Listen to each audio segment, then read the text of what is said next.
Mesdames, Messieurs, bonsoir, bienvenue pour cette édition. Tout d'abord, c'est communiqué de la Cour constitutionnelle.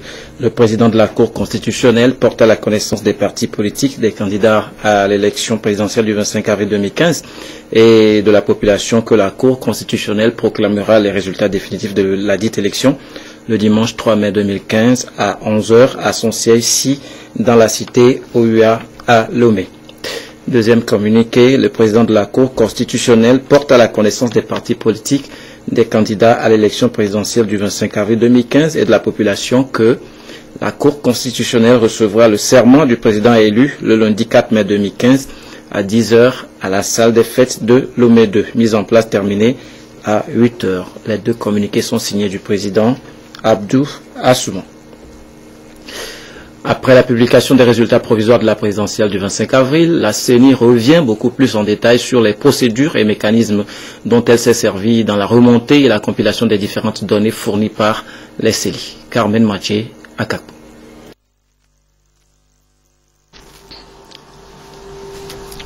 La Commission électorale nationale indépendante CENI se prononce une fois encore sur la remontée et la compilation des résultats de la présidentielle du 25 avril dernier. Face aux professionnels des médias, le président de la CENI donne des clarifications.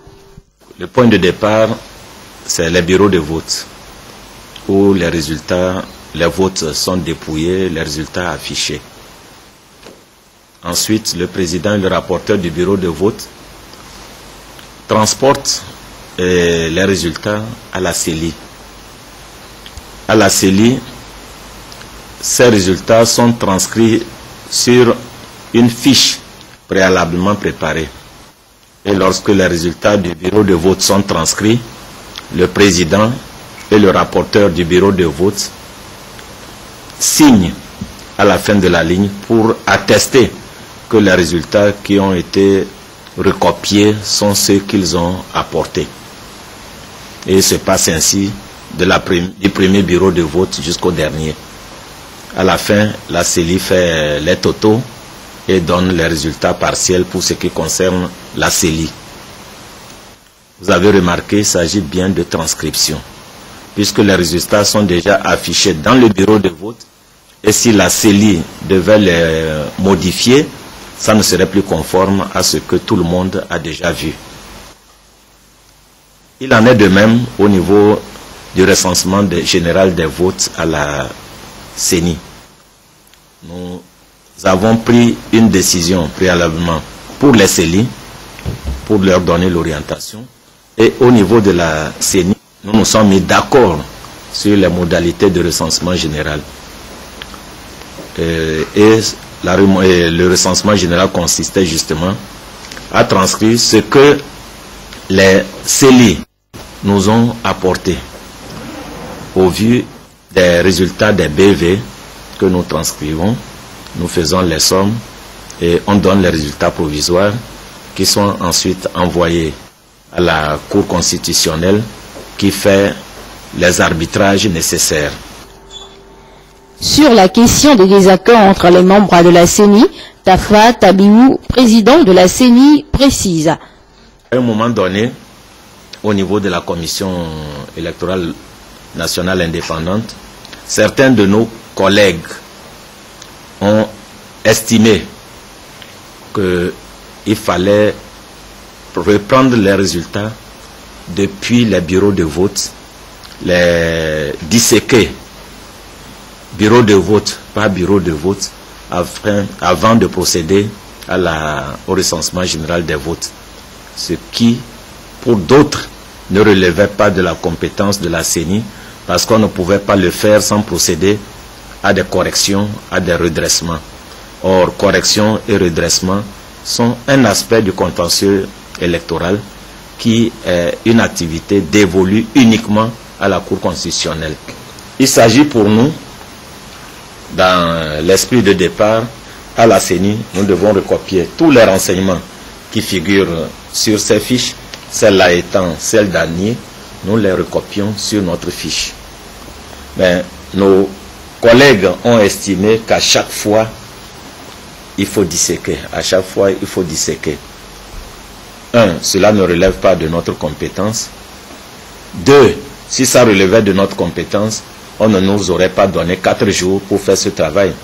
Parce que nous avons 8994 bureaux de vote.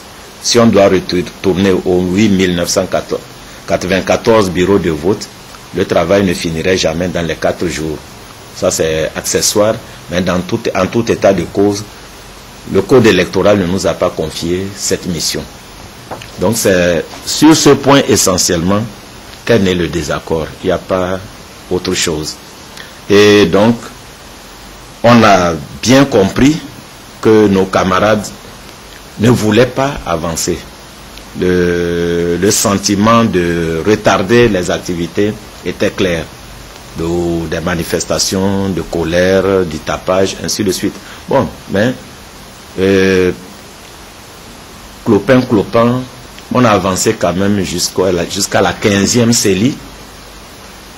On devait aborder la 15e CELI où on l'avait commencé quand il nous a été adressé l'invitation pour le bureau de la CENI de se rendre